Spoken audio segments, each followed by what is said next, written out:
I remember growing up and having crushes. Like, I grew up with my cousins. We all used to live together. I remember having crushes on my cousins, like friends, and much older. I'm glad you said and friends for a second. I don't know if you caught my face on camera. You said growing up with my cousins, and my face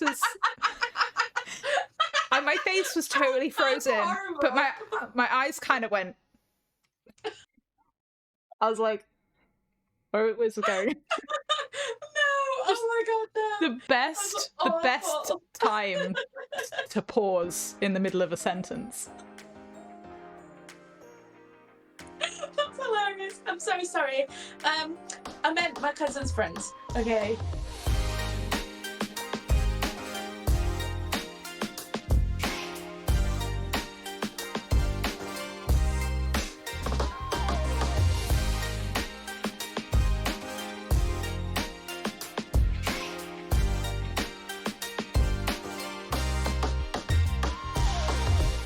Welcome to Don't Tell the Boys, the podcast where we spill all the tea about the books we're reading and don't tell our boys, of course.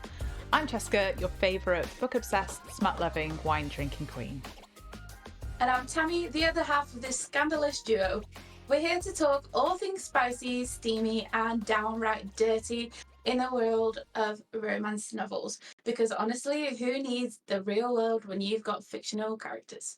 You know the drill. We dive into our current book every week, giving you all the juicy deets and unfiltered thoughts, and of course, lots of laughs. But don't worry, we're not just reading to swoon. We've got fun segments, hot takes, and the most ridiculous commentary that only best friends can get away with.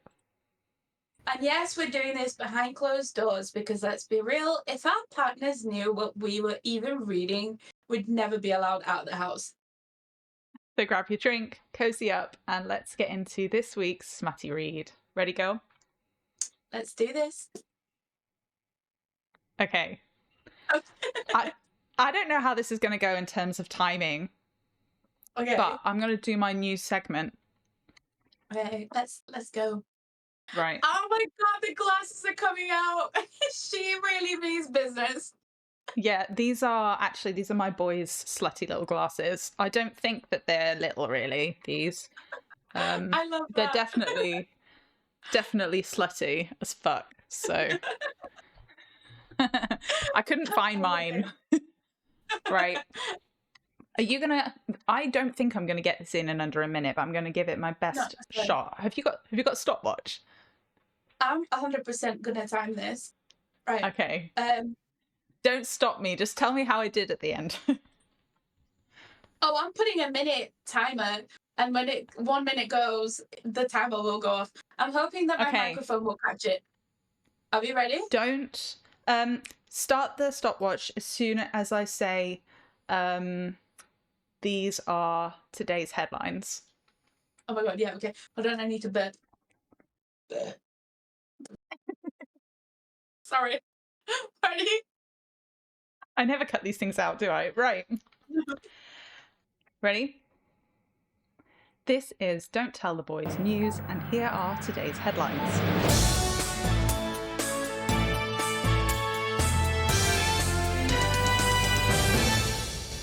Violet is at Eretia, struggling to adapt to Brennan's presence and Xaden's deceit. The Separatists are planning a revolution and they don't trust Violet. We learn that there's a second ward stone at Eretia that could be activated to extend the wards. And Dana is a teenager now. They return to Veskayath and they have a showdown with Daddy Dain. General Sorengale allows their return. Violet and Dain then have a showdown as well. She is reunited with her friends and they celebrate end of year 1. Major Varish is introduced as the new Vice Commandant and seems like Jack 2.0. Daddy Dain threatens Violet and Xaden. Xaden is deployed to Samara and they will only see each other once a fortnight, ? Rhiannon is squad leader now. Dain is wing leader now. Violet starts researching the history of the Wardstones. Parapet happens. Violet recognises that one of the princes, Cameron, or Cam, who is enlisted under a false name, Arik. Sloane, Liam's sister, arrives, hates Violet, blames her for Liam's death.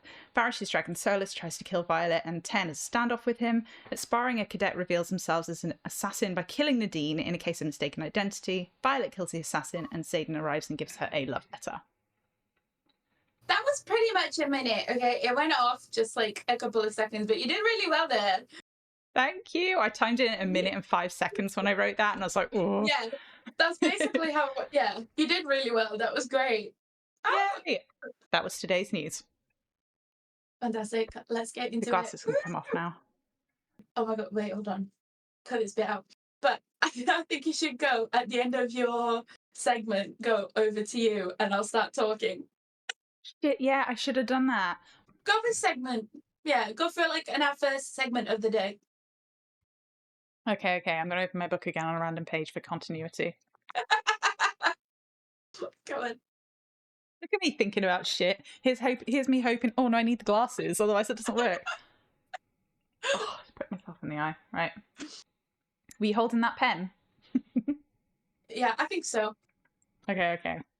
And now over to Tammy for today's first segment. I feel like we need to start with Xaden and Violet as a continuity from Fourth Wing into Iron Flame. Obviously, if you watch season 1 of our podcast, we sort of left and the special. Can't forget about the special. We sort of ended Fourth Wing being like, what the hell has happened? Xaden. We weren't happy with Xaden, okay? And now I have mixed feelings. I don't know about you. Reading these first 10 chapters has actually left me a little bit sad for Xaden. And I'm not ready to forgive him completely, but like I really feel for him. And I do feel like Violet has been a little bit harsh now. What do you think? I thought you were going to say that.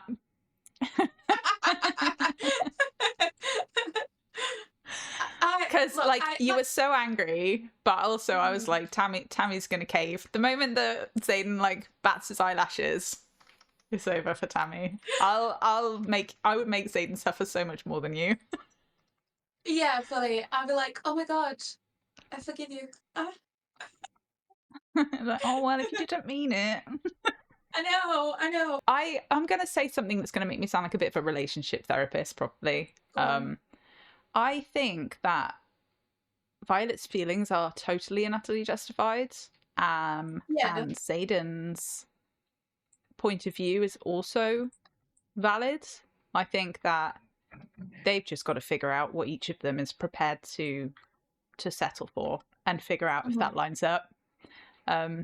Because like I understand why Violet wants full disclosure, and I also understand why Xaden can't give it. I was really pissed off at Xaden's like cocky assumption that Violet would just get over it. That really wound me up. Like, no, Xaden, I want to see you suffer for this, to be honest. Yeah. I don't disagree with any of Xaden's choices per se from book 1, objectively speaking.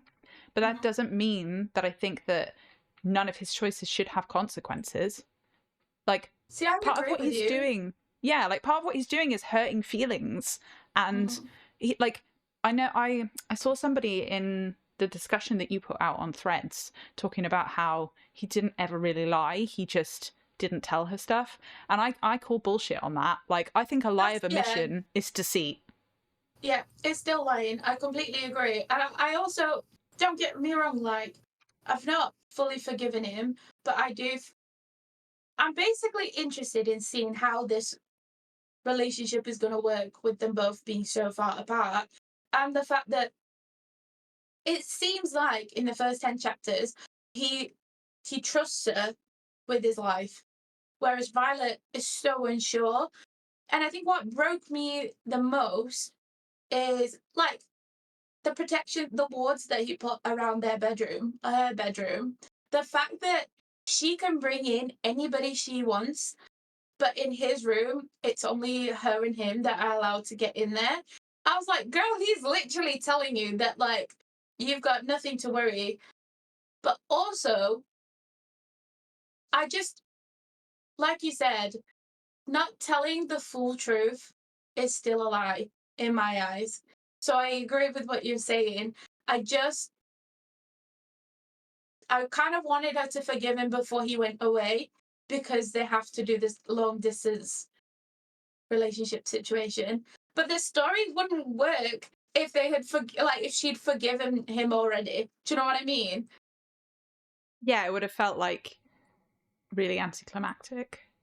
Yeah. I mean, Yeah. And don't get me wrong, like, I think no two people should have to share absolutely everything. Like, everyone is entitled to their own little secrets. mhm. That's fine, but Why, Jessica? I What are you hiding? well, I can't tell you. I'm entitled to keep that a secret. You're better off not knowing. Let me lie to you by omission. We've talked about Violet having trust issues. Mhm. There's almost nobody in her life at this point who hasn't lied to her. Yeah. So I think that her need for full disclosure here is very understandable, but I think it's a trauma response because Yeah. I think she's now associated that need for full disclosure as a condition for trust, Mhm. based off those experiences, because I don't think she understands how you can now trust somebody without knowing everything. And I think that Yeah. she'll move past that. And I think Xaden's right, but just the way that he dealt with that, it was both good and bad. Like, his attitude was shitty, but also at the same time I could tell that he got it. So Yeah. Yeah. No, I agree. It's a weird one. It is a weird one. I feel like, so in my little notes when I was reading, I really went off on one because obviously, so I put Violet being upset about Xaden knowing Brennan is alive is still like, yeah, fair yeah. enough. Um, but the one reason why I was like, we need to discuss this, is for this rough quote in chapter 1. Because I've been reading in the book, I actually been writing the quotes down. Feel like I'm back in school. And it goes something along the lines of, and I breathe deeply as it hits me. He probably knows my own brother better than I do. And that's the one issue that I can't swallow, or something like that. Can't quite swallow. And I really felt for her. Like, I really felt for Violet then. And, like, that, I know that I've been, like, screaming from the mountaintops that I am, like, fully Team Xaden. But in that one quote, I was like, I really feel for you. Like, I really felt for Violet, and I was like, no, I fully agree and understand why you are about to put him through all of this. And I just thought it was worth mentioning because I feel like when we've spoken about it, we always talk about like them as a relationship, and obviously he lied, but we've not really spoken about the sort of like, I mean, we've mentioned it obviously about Brennan being alive and him lying about Brennan, but he knows her brother, who was meant to be dead, better than she does. And I feel like I really sort of sat down and put myself in her place, and I was like, oh crap, yeah, like I fully get it.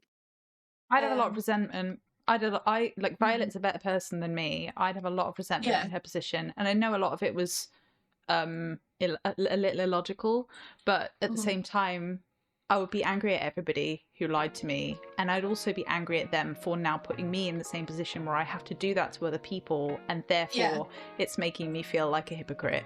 I'd be angry at Yeah. them for that as well.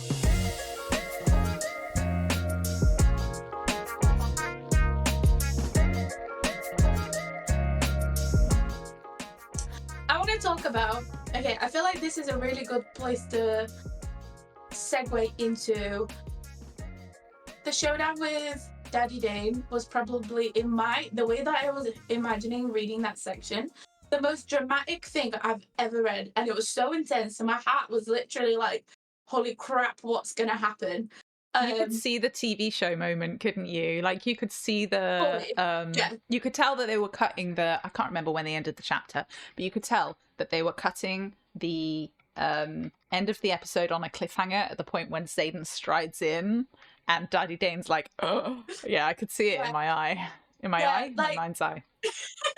yeah, This your eye. third eye. Just this just this one. This one was reading. I love that. I feel like, holy fucking shit, I don't think I could hate any other character more than I hate him at this point. And just before I move to hear what you think. Somebody posted on Threads that in their fan casting, Henry freaking Cavill would play Daddy Dain, and I've never been so disappointed in a fan. What they called? A fan group to cast Henry Cavill as Daddy Dain, the most hated man in this book so far, and you want to fan cast the most beautiful human being alive. What? Anyway, that's my thoughts. If that happened, I would say good on Henry Cavill, because I would love to see him play a role that is just not at all like anything that I've seen him play before. Yeah. And I think that would be really good for him. I love to see actors who play really unexpected roles.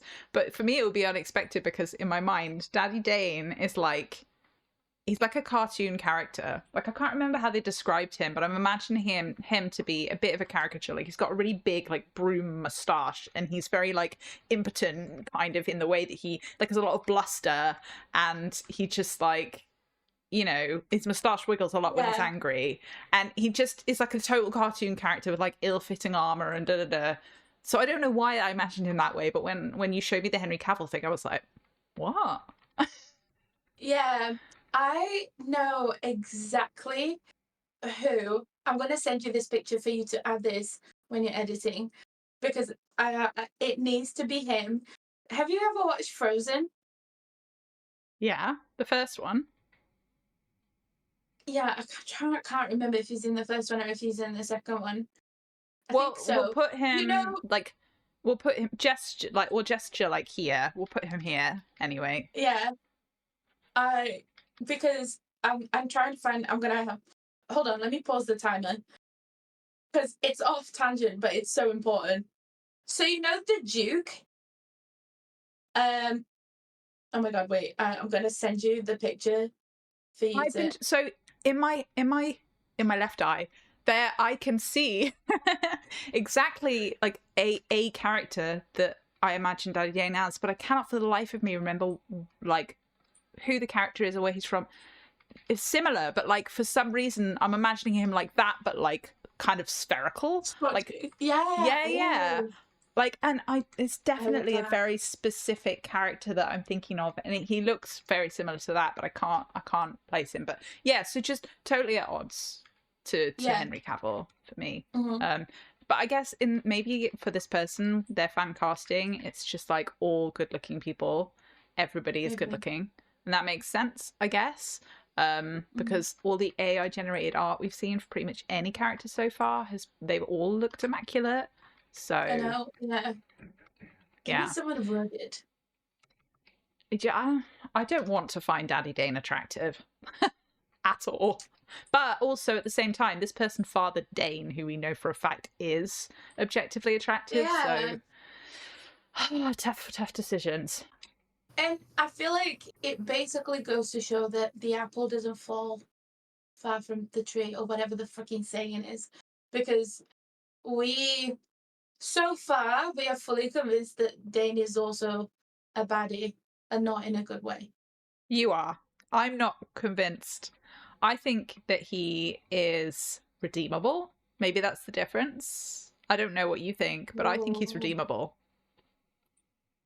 I think so far, I feel like the only way it would be redeemable for me is if Dain didn't know that his dad sent them to die. If he shared the information that he saw in Violet's memories to his dad, because he was like, holy shit, this is happening. And then his dad planned their death, basically. Well, we know that Dain didn't know he was sending Violet to die, because she wasn't supposed to be going with Xaden. But he knew. Well, he knew when Violet went. He knew where she was going. That was clearly not part of his plan. Like, well, this is how I'm reading it. He thought that she was going to be with him, so he tried to kind of maneuver a situation where Xaden would effectively get killed off screen, along with a load of the Separatist kids. Which, given that he was never like, I think that's redeemable, because he's never had any secret about the fact that he thinks they're not good. So it aligns with the perspective that he had at the time, which can shift. It's not as though he had the added treachery of knowingly sending Violet to die as an innocent in that scenario and being fine with it. He wasn't fine with it. That was something that happened last minute that arguably was kind of out of his control. Yeah. I'm not saying I like Dain. I just want to specify. I know. I'm just kind of like, what's going on here? I'm just saying. I think I can see a redemption arc for him. That's all. Yeah. See, I'm a little bit annoyed about the accidental like spoilers that I've come across on threads, but it's my own fault because realistically, this book has been out for a while. It's so hard not to see the spoilers. I saw a spoiler a couple of weeks ago on a thread that was nothing to do with Fourth Wing. Somebody just put a spoiler in the comments, and I wasn't even... Yeah, I was so annoyed. Yeah.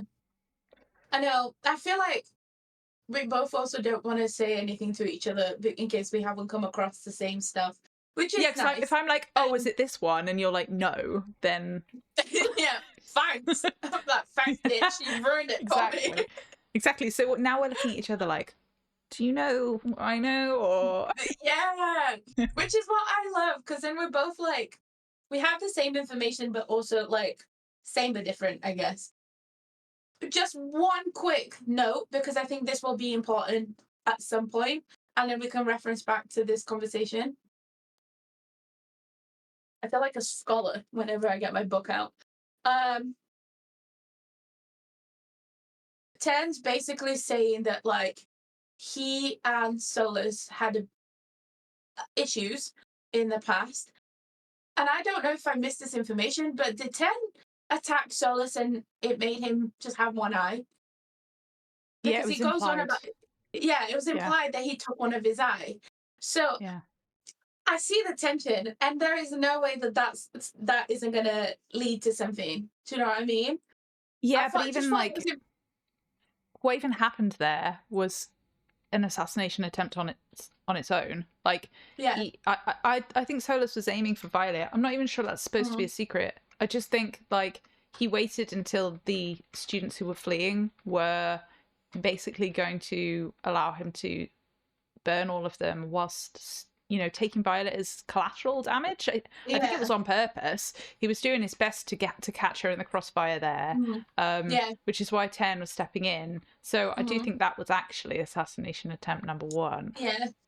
Yeah. No, I 100% agree. And I just wanted to bring it to attention.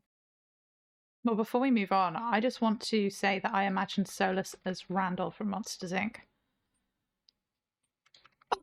With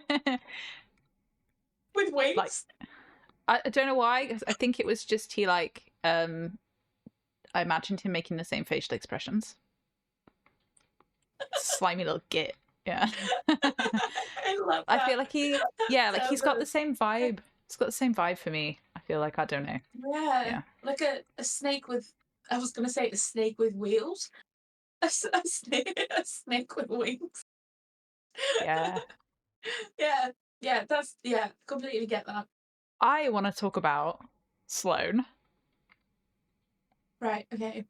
Because Sloane is bringing the drama for me. Like, she's not what I expected at all, and in a good way. Like, when she shows up, I don't know why I didn't see this coming, but her just full on being like, I'm going to have you, to Violet. I was like, shit, oh my God, this is going down. Like, she's chaotic, and she's totally different than I thought she would be. Because obviously I just thought she was going to be like Tiny Liam, and she's really, really different. She's like hot-headed. She's shit at fighting. Yeah. She was just an unexpected vibe that I'm very much enjoying. I love her. I think completely understandable, obviously, like hating Violet, but I'm intrigued to see what she'll do when she sees Xaden for the first time. Because you can't be that like standoffish with Violet when Violet wasn't the one that gave Liam the orders to like basically protect her. So I feel like there's definitely needs to be some double standards there. I also found it funny that like even Xaden mentions, is it Xaden or Imogen? I can't remember. It is mentioned that, she wasn't adopted by a family that clearly like fighting was something that they needed to like stay on top of, which left me a little bit confused because I thought that Liam, Xaden, and Sloane were all together growing up. I I thought thought that it was Liam and just Sloane were.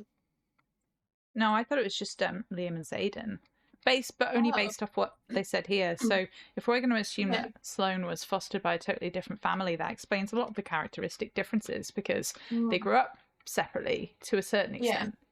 Um, that kind of made sense to me. I Mm, think. We don't know anything about the relationship between Sloane and Xaden, like how it's been up until this point, like yeah. what's it's like now.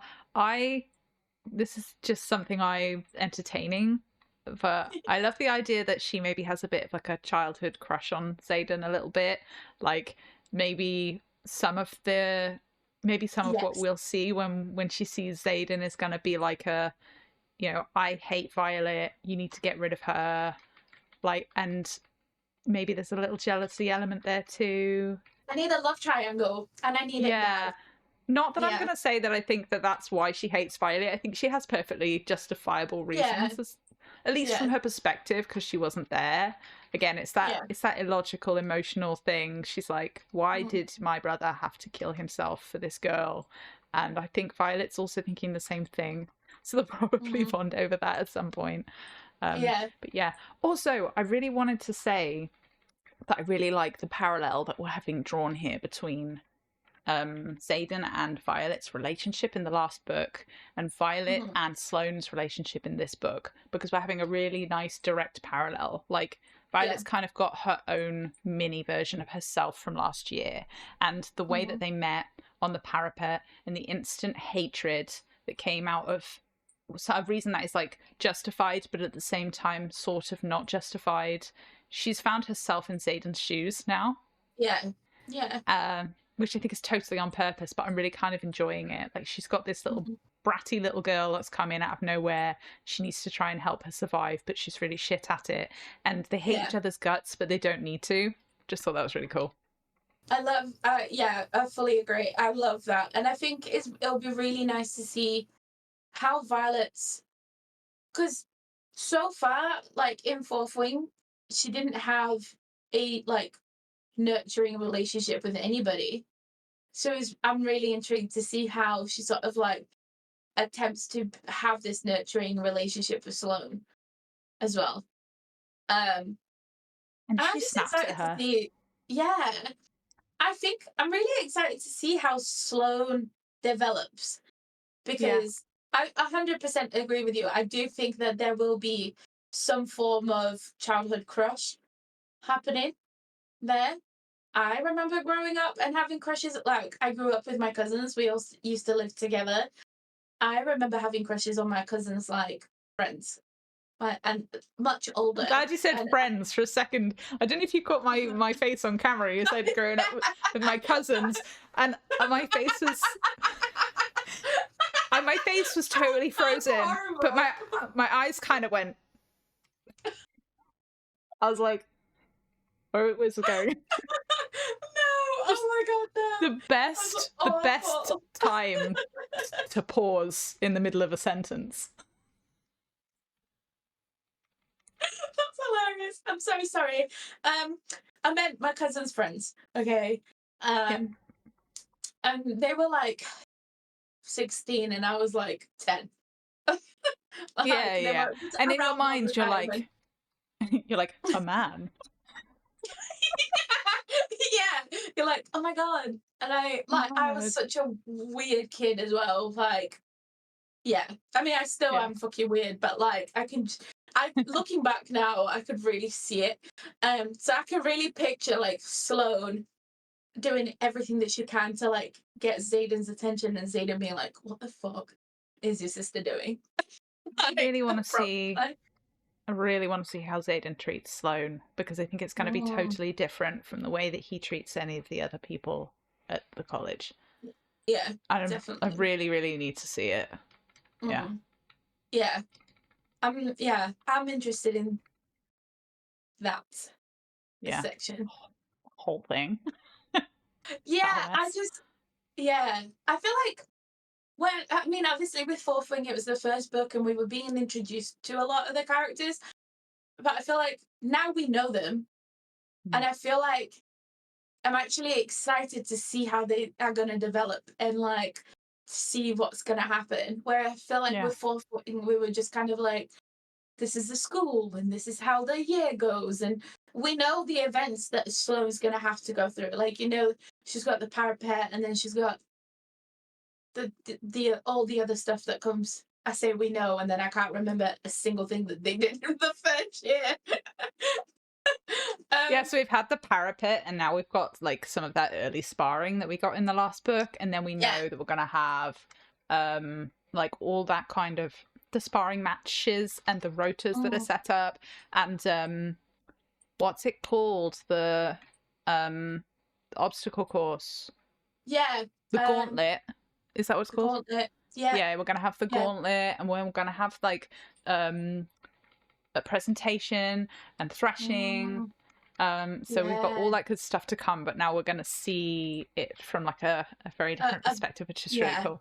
And before we move on, I also wanted to say that one little bit really cracked me up, which was when Sloane was on the mat and she was like, I heard Violet's not even that tough. Like, apparently her joints just pop out of their sockets. And Violet's like, Imogen? Imogen's like, okay. In my defense, I didn't like you then. I thought that was so funny. That was so good. Yeah.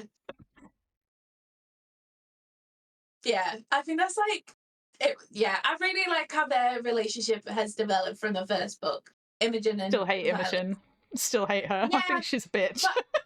I think I don't like her, but I think it's gonna be when I was speaking about the triangle, I think we're gonna get Rhiannon, Imogen, and Violet triangle, because I feel like Rhiannon is gonna notice that there is something wrong, because Violet all of a sudden is hanging out more with Imogen because she's got all of these secrets that she can't tell Rhiannon. So Rhiannon is gonna be like, yo, what the fuck? Like, you didn't like this girl last year. What's going on? And I think that's sort of, maybe they won't butt heads, but I think it's going to put Violet in a really horrible place where she's going to have to tread carefully.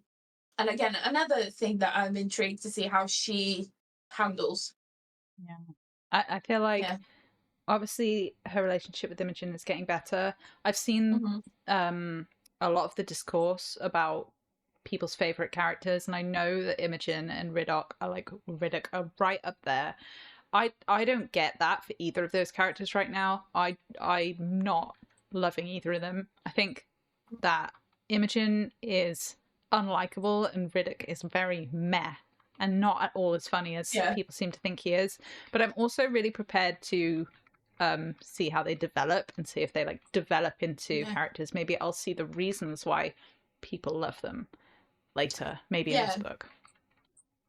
Yeah, because I've seen as well with Bodhi, like people like think Bodhi is and Riddoch are like hilarious. And and Bodhi's had like the one line. So far. Oh my god. Yeah, exactly. And I just don't get it. Yeah. Liking this episode? Let us know in the comments below, but please, no spoilers. And don't forget, you can find us at don'ttell_theboys on Instagram, TikTok, Threads, and YouTube. We are all over the place. Make sure to follow us to stay up to date and take part in this book club. The one other thing I wanted to go over, my last big discussion point of the day, is the assassination attempt. Because I just need to talk about that to someone, because the way that my the way that my jaw hit the floor when the guy just snaps Nadine's neck out of nowhere at the end of chapter 9. Like, I had like a physical reaction to that moment, and I don't normally have physical reactions when I'm reading, but I put the book down and I gasped, and I actually went, oh my God. And then I had to like put it down for a minute and just be like, oh shit. Yeah, like already Iron Flame is better than Fourth Wing for me now, because the tension of that so whole sequence, like this is my favorite moment of the entire series so far. My heart was in my mouth. I could visualize every single moment of that.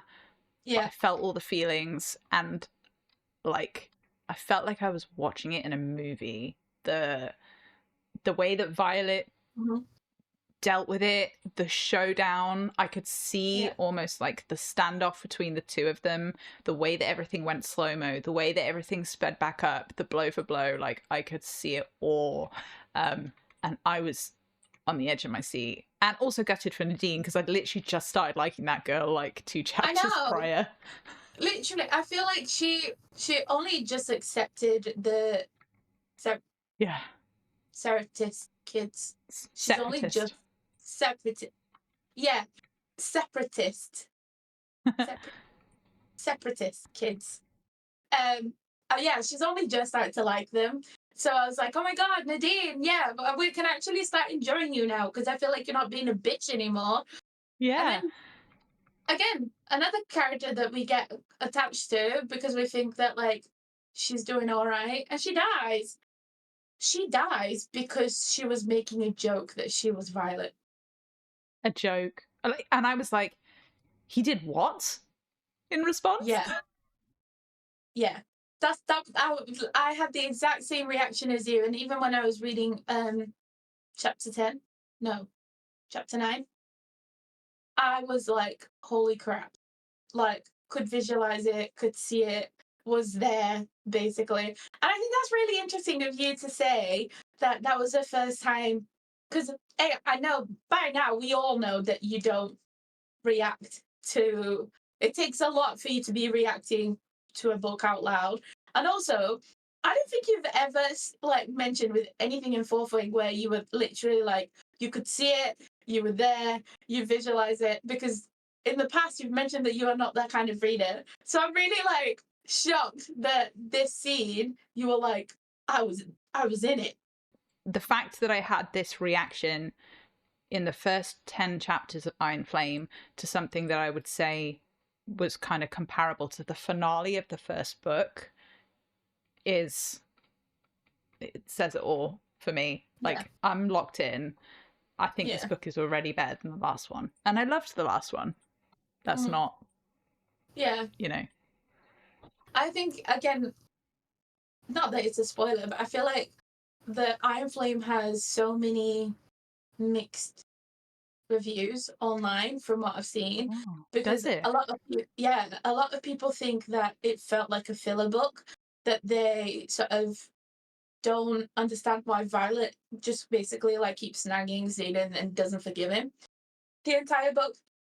But I don't know if it's because the way, obviously, we're reading and really digesting the content that we're reading and talking about it and having these discussions, where I feel like a lot of people, like, if you're reading just to read and enjoy a book, you might not sit and dwell on these themes as much. So yeah, but I feel like I've seen a lot of people say like, oh, Iron Flame wasn't as good as Fourth Wing, whereas I would argue that Iron Flame is already better than Fourth Wing, and we're only in chapter 10. Like, the action, everything that's going on already feels better than Fourth Wing. So I'm interested to see if it's going to go downhill, or if it's going to, for us, or if it's going to keep getting better and better. Yeah. I'm really happy. I'm actually really excited.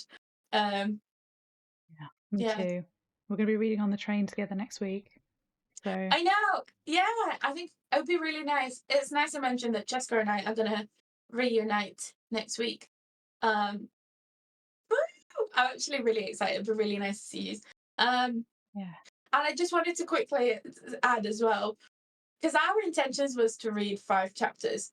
We started and we were like, we're going to read 5 chapters and just see how it goes. That's sort of where we left off in the special. It took Cheska and I 3 hours, maybe, if that, to read the first 7. And we were like, we might as well continue. And you were reading as fast as me, by the way. I think I was so, and I think this is why I think Iron Flame is already better than Fourth Flame. I was so invested in those first 5 chapters that I didn't want to put it down. Like I was like, either I finish all these 10 chapters and I'll wait, because from the moment it took us about a week and a half to film. So from the moment that I picked that book up, I didn't want to put it down, to the point where I had to stop from like chapter 7 onwards and read like half a chapter a night, because I was like, I am going to want to keep reading, and we need to film it. We need to sit down and I need to digest everything that's happened. I'd read the first 10 when you kind of started stopping, and around chapter 7, and I obviously just read the assassination bit, and again, it's like every time we read, if I'm like a little bit further ahead, I'm sitting there going, I can't talk about that. Don't tell Tammy. No, keep the poker face on. Don't tell Tammy that you even know a thing. Just pretend nothing's happened. I think it is, we're doing really well again, but I think it is hard not to be able to. And I also, because I live react as I'm reading on threads, I can imagine it being hard for you. Not that I don't think we've ever been where I've been in front of you with a book, but I do think about it, because I'm like, has Jessica read this bit? Where is she? Like, can I post this? Shall I not post this? And it's just, I have to try not to read. If I know you're ahead of me, I can't read the threads you put out. But if I know that this is why I won't let you be ahead of me. I will do all the reading in the beginning, because then I can just enjoy your threads as you post them. Whereas I've sat there and gone, like, should I wait and then read it all in the 2 days before so that it's fresh in my mind? And then I go, well, then I can't read the threads. Yeah. Yeah. No, I completely get that, to be fair. But yeah, that's really, I'm really happy. I am really excited. Let's review the character rankings. Yeah. And then we can just add on new people to it. Yeah. And then maybe see if we want to move some people around. Yeah. Yeah. Okay, so we're going to do our character rankings.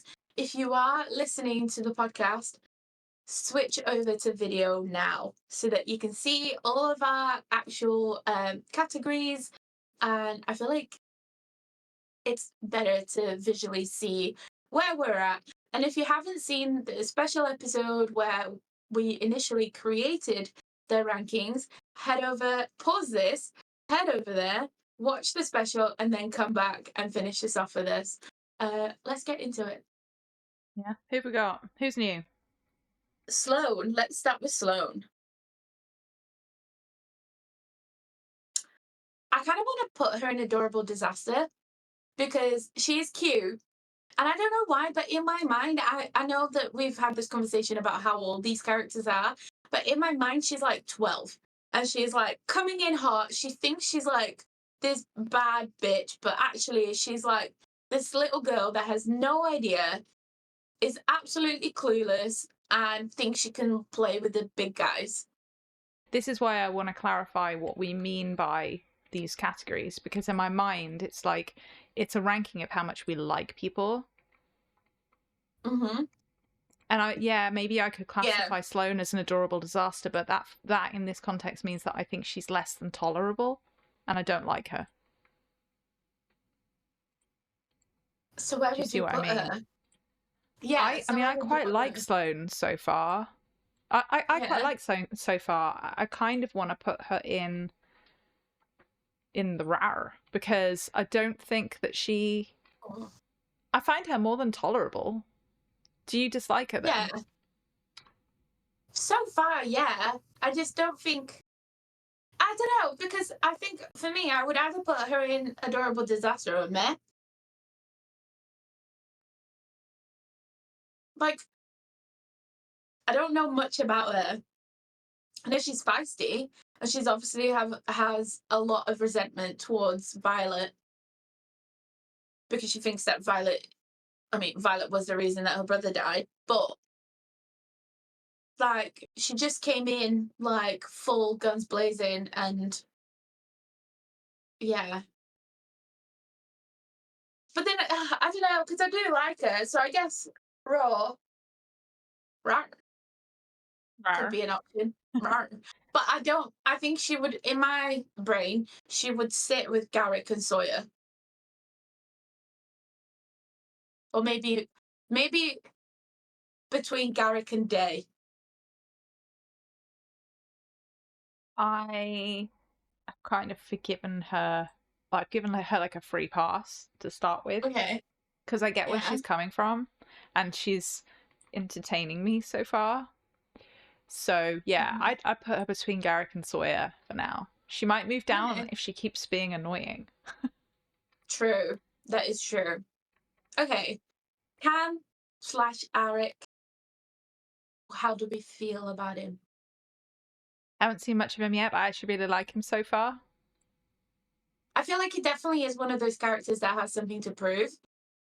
But then also, we know that his brother died and didn't make it past. Did his brother die at the parapet, or did his brother die at some point during first year?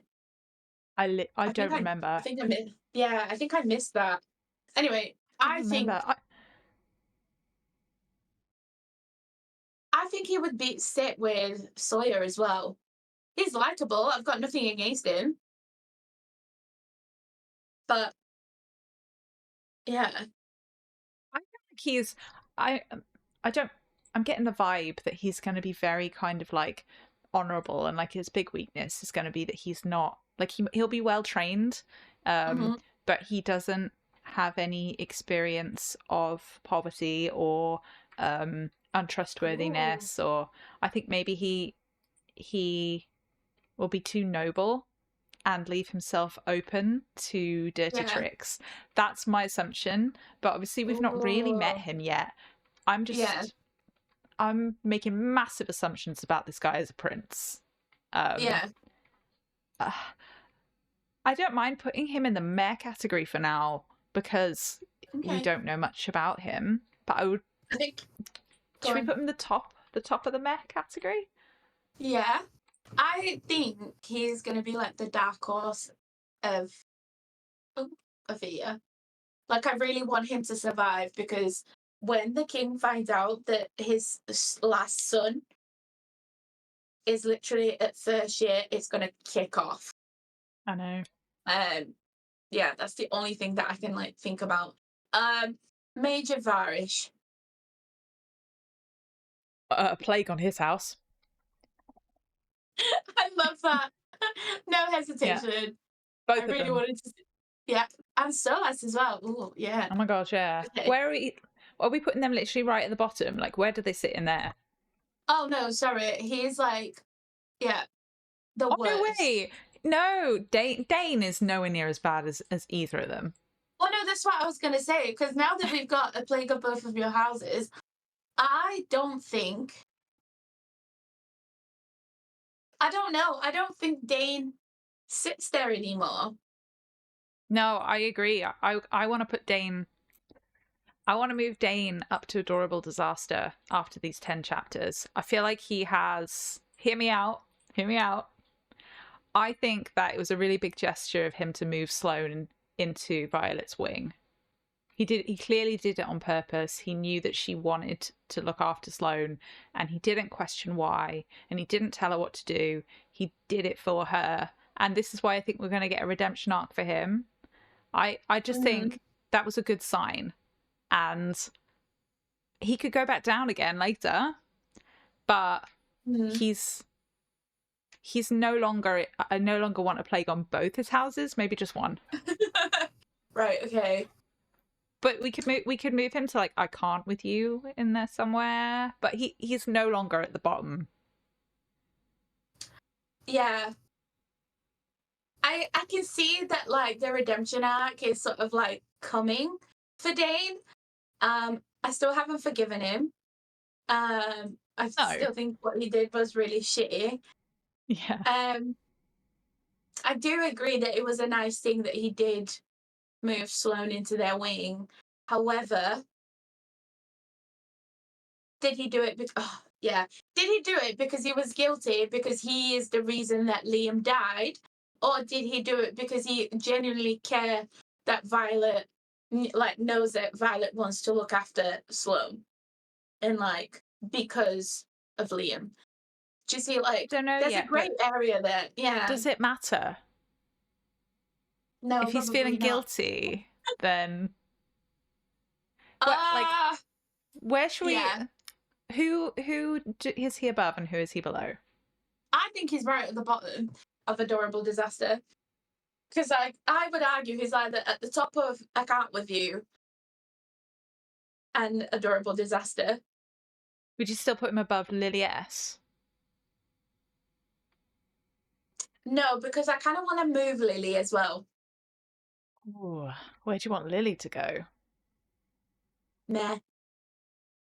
I thought the way that she acted when she saw Violet come through those doors and realised that she, was alive, really heard her out and believed her, really showed a little speck of sympathy and like motherly feelings that I didn't think we were going to get to see from her. Okay. Where do you want to put her in there? I think I would put her above the king, but lower than Jacinia. Yeah, I agree. All right, let's move Lily S. And so coming back to Dain then, do we want Dain above General Melgren still? Are we good with that? Yeah. Yeah, Okay. I'm happy with that. And we're happy with him at the top of at the bottom of Adorable Disaster, not at the top of I Can't With You. Yeah. That's okay. That could be our compromise. We're giving you a chance here, Dain. Don't let us down. Yeah. Okay. Okay. Anyone else you want to move? Are we missing Tynan? Oh my god, yeah, we are. Put Tynan in at the end of this. Do it at the end. Yeah, I'll do it at the end. Yeah. So far, I kind of want to move Imogen. I don't. I still can't stand her. I could move her above General Melgren. Oh, okay. I don't know. I kind of feel like she should be above Dain, though. Yeah. Yeah. I don't know. I think she should be above or below Brennan. Because I'm starting to like her relationship with Violet. And I really hope that doesn't go tits up. It really winds me up. I have a feeling she's going to be one of those characters where, like, I become irrationally angry by everything she does, even though she doesn't deserve it. I love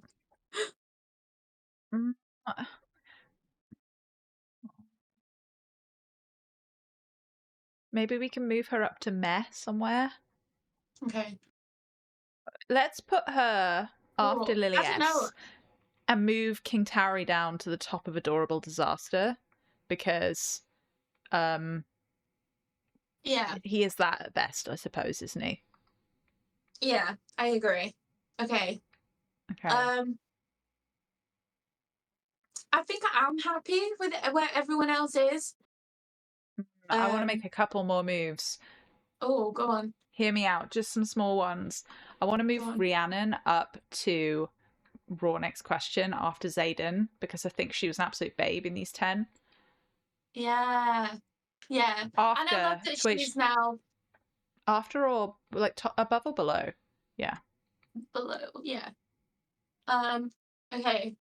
And What were you going then to say? I love that she's now... she's wing leader. Yeah, No, that's wait, yeah, squad leader. Yeah, squad leader. that's Yeah. true. And then there was someone else I wanted to move. Who was it? Brennan. I feel like we need to move Brennan now because we Yeah. know enough about him that we can give him a more accurate placement. Mm-hmm. Uh I can't bring myself to put him above Mira because I feel like Mira deserves better. Mm-hmm. But I definitely think he's higher. Oh my god, I misspelled Bodhi's name and I double checked it 3 times. There's an extra D in there for some reason. Bodhi. Bodhi. um, Can oh, we? I want to keep it like that now. Bo Diddy. Bodhi. I think Brendan should be between Mira and Bodhi. Yeah. Oh, it's a deja vu. Oh. That's weird. I feel like I dreamt this moment. I love that. Yeah, I think Yeah. that looks good. Okay. Yeah. Hmm. Okay. Are we happy with it? Yeah, I think we're happy with it for now. Let's see how we feel after the next 10. Okay, yeah.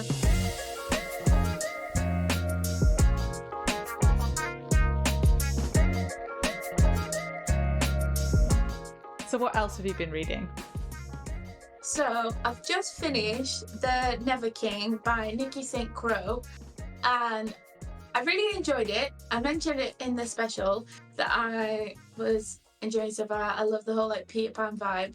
Started the second book in the series, and it's the dark one, and it's basically about one of the other like he's not really a lost boy, but he's there.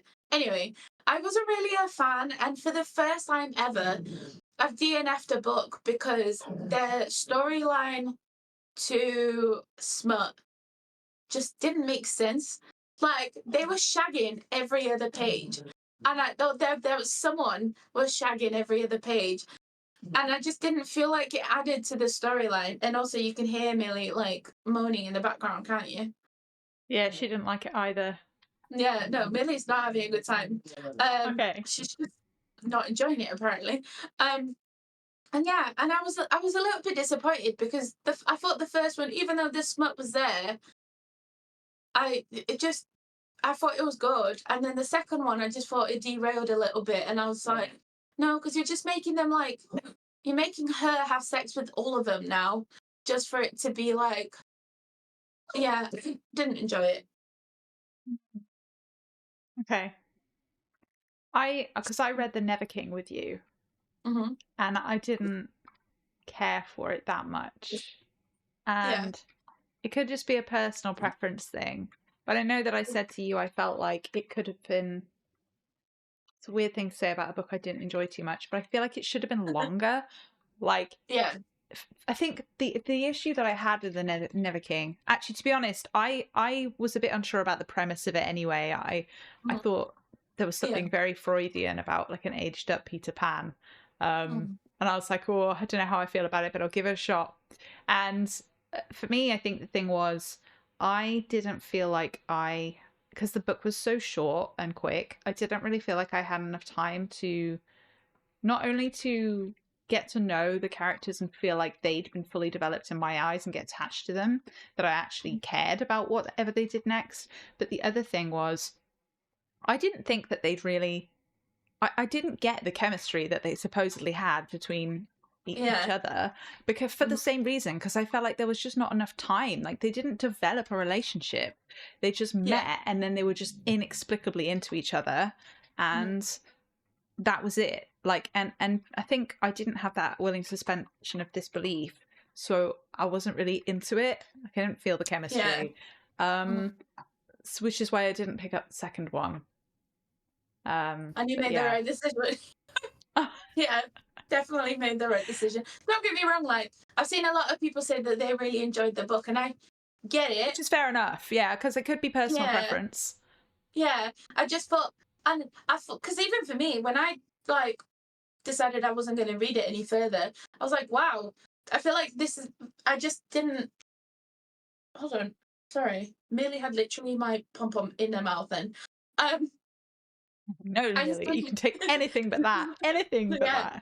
that. It's because she sees me wagging around and I can see her being like, um, yeah. I feel like I have grown as a person because for me to turn around and be like, no, the book was too smutty. That was a lot. For me, that's like personal growth. Maybe it's just like that's the mood you're in. Like if you just want to Yeah. know what you're getting into, I think maybe a little bit. Yeah. Maybe that's part of the problem because some days you are just like, I just want to read a load of smut. True. Yes.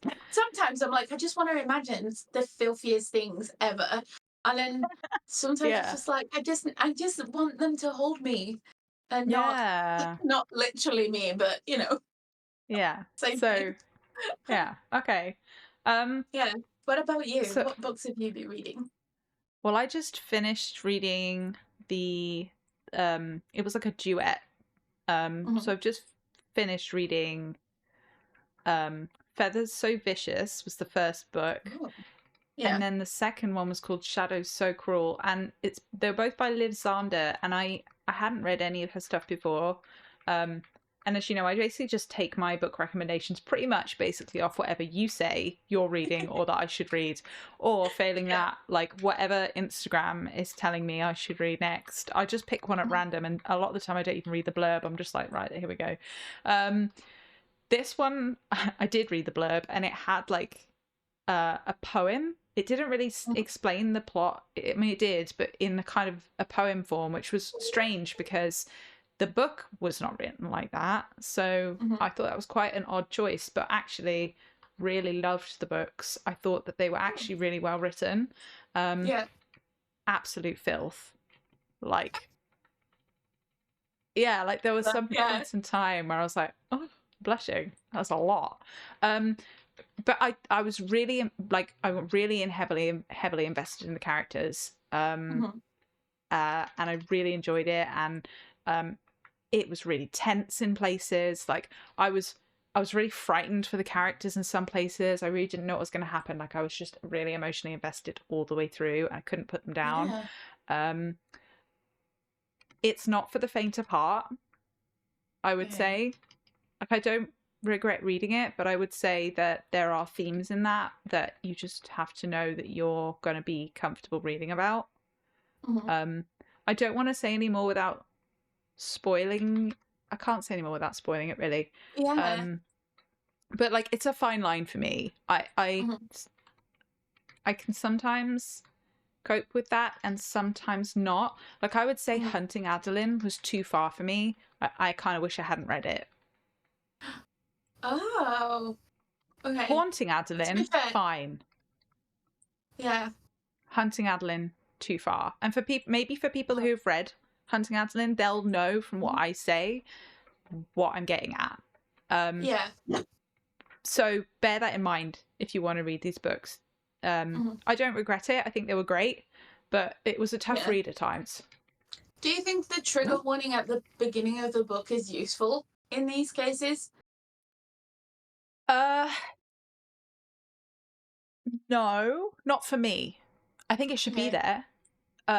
But the thing is, when I have, so in this case, I think just with the Kindle version, that it said that there were triggers, but it said if you want to see the full list of triggers, go to the website. Mm.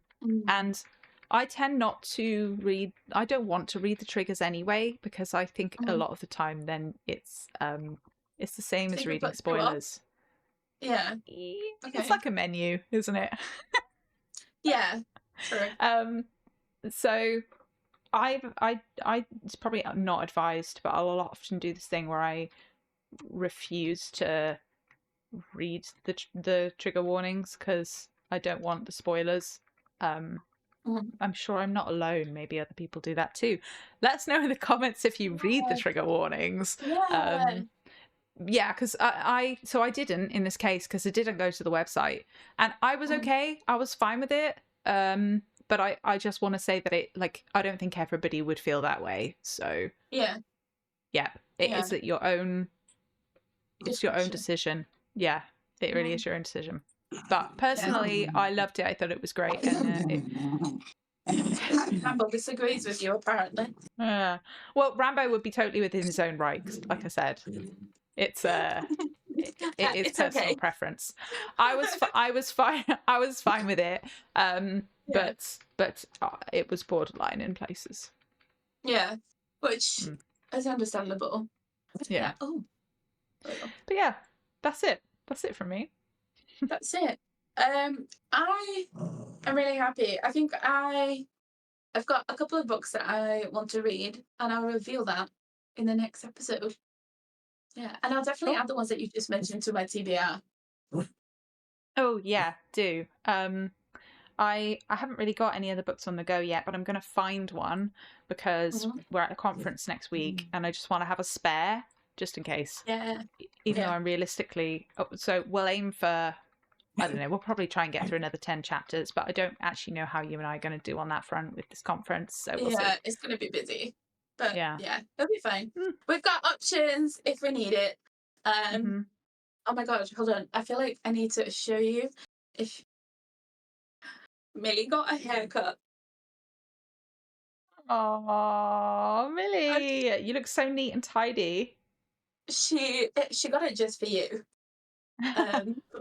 For when you see her, she's like, I need to look good. Yeah. Yeah, I need to sort myself out too. I thought I'd like separate them before it starts kicking off again. Yeah.